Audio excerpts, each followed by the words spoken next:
Hello, this is the hello everyone. This is the third video on ethics. So continuing on from where we were in the last one, we've had a look at um, going over our map for the syllabus, going into detail on the principal beliefs and the ethical teachings of the tradition, keeping in mind the whole time that we need to look at the variants. We then looked at the ethical decision making process for the variants, regardless of what the ethical issue or the ethical area is. We said that they look to these four areas to find reasonable and distinctive responses to ethics. So, is it the law written in your hearts that you just know without anyone needing to tell you based on your experience and your education? Is it the revealed law that's actually written there for you? Is it the experience or precedence that's happened beforehand? Or is it the leaders of the tradition that can make a decision in whatever circumstance that you find yourself in? So now we go even further into the specifics of it, and we have a look at, all right, there's our principal teachings, we know our ethical teachings there. Now we're delving into bioethical teachings. Now remember,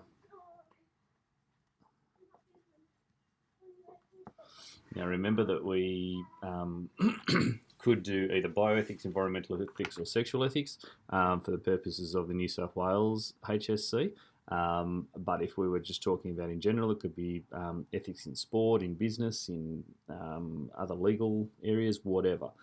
It's about, but we're just focusing in on bioethics. So we got ethics, which is broad, bioethics is narrowing it down. So now these teachings pertain to any time that we have a bioethical issue.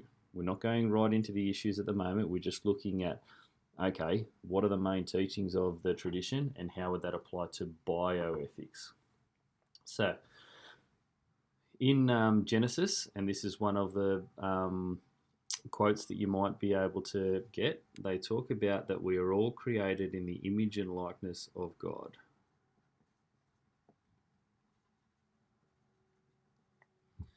So that's a very common one.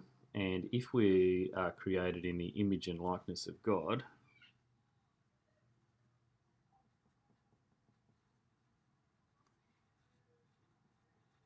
then we should do everything to protect the image and likeness of God, which means protecting anything to do with life, especially pertaining to human beings, because if we as humans are created in His image, any damage to us is damaging the likeness of God. The next one, which is an ethical teaching that we would use regardless of ethical issue or area, but works really well flowing on from Image Dei, the image and likeness of God, is Jesus' commandment of love.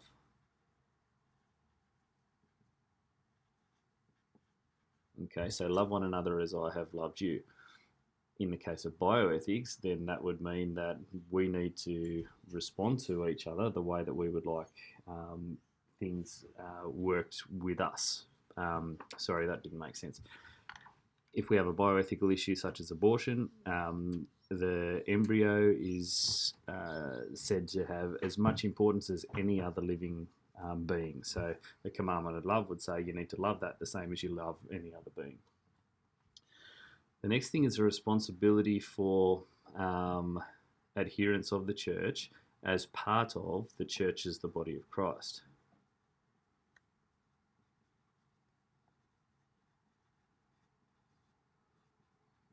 Now, this is a great one because the person who made this quote is St. Paul. And he said that Christ is the head and we are the body. When he talks about we, he's talking about Christian adherents regardless of denomination. So if we are part of the church as the body of Christ, and one of his quotes is followers as ambassadors for Christ, in his letter to the Romans, then he's saying that we, all followers, have a responsibility to be ambassadors for Christ as the head of the body. So anyone who is in the church, which is anyone who is faithful, then we have a responsibility to treat them the way that we would want to be treated, the way that Christ would treat them, because we are part of Christ's church. And that church isn't a physical or literal interpretation of the walls and whatnot. It's more the church as everyone being who is a part of it. The next ethical teaching that we have, which pertains to bioethics, is the sanctity of life. Now, you would have heard this when we did our Islam, because it's very, very similar, but it basically means that all life is sacred. Now, this is particularly coined in Catholic social teaching.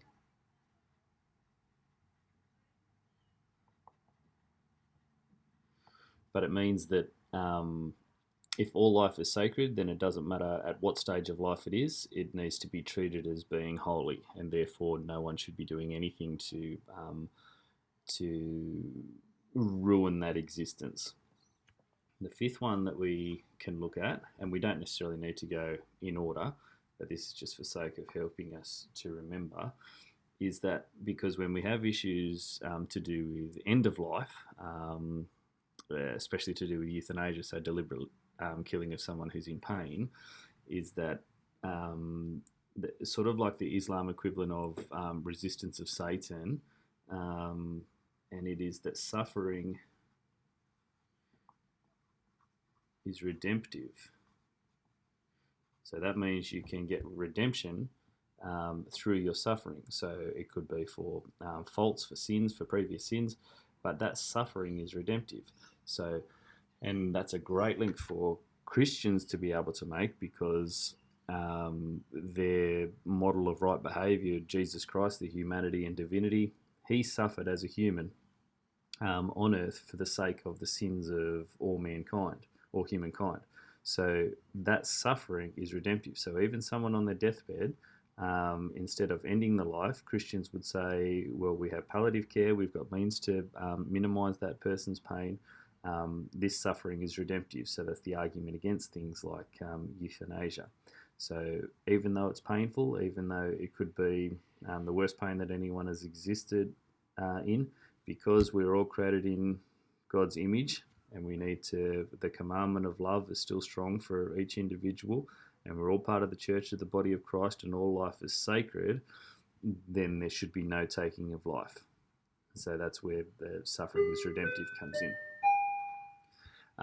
The next video that we look at will go into the bioethical issues which people may come across in regards to bioethics.